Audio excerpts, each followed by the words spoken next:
এরকম। তো আমরা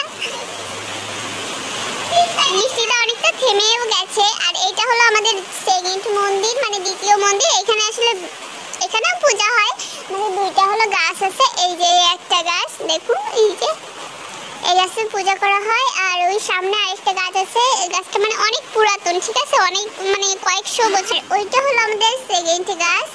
ওই যে ও না না না, হ্যাঁ এইটা ফার্স্ট। আগে যেটা দেখালাম সেকেন্ড। এর উপরে মানে কি বলবো, এর ছাদের উপরে অনেক অনেক বড় গাছ, ঠিক আছে। এখানে টিন দেওয়া। আর এইটা হলো বড় মন্দির, এর উপরে আসলে ছাদ দেওয়া, আমি দেখাতে পারছি না, তাও দেখাচ্ছি। আর এই দুইটা হলো বাথরুম। তো ওই কোণার মানে পাশের যে বাথরুমটা, ওইটা হলো একজনের পার্সোনাল, ঠিক আছে।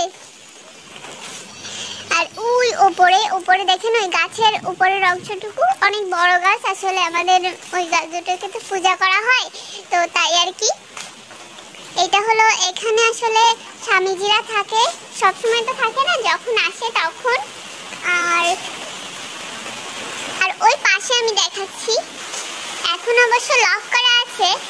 এটা হলো আমাদের মন্দির, এখানে গুরু মহারাজ থাকেন। আমি দেখাচ্ছি, এটা হলো মন্দির আমাদের। এখানে তো গ্রিল দেওয়া, আমি ওই জন্য ভেতরে যেতে পারছি না। ওই যে দেখতে পাচ্ছেন, ওইখানে আমাদের গুরু মহারাজ থাকেন। তো এই হলো মন্দিরের পরিবেশ। কিছুদিনই তৈরি করা হয়েছে, বেশি দিন হয়নি। তো আপনারা সবাই আসবেন আমাদের এখানে ঘুরতে, অনেক ভালো পরিবেশ। আর ওই পাশে আছে আমাদের মনসা পূজা করা হয়।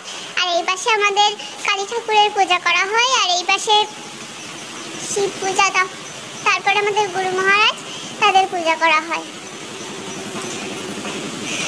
তো এটা আমাদের বাড়ির একেবারে কাছে, বলা যায় বাড়ির পেছনে। তো সবাই আসবেন।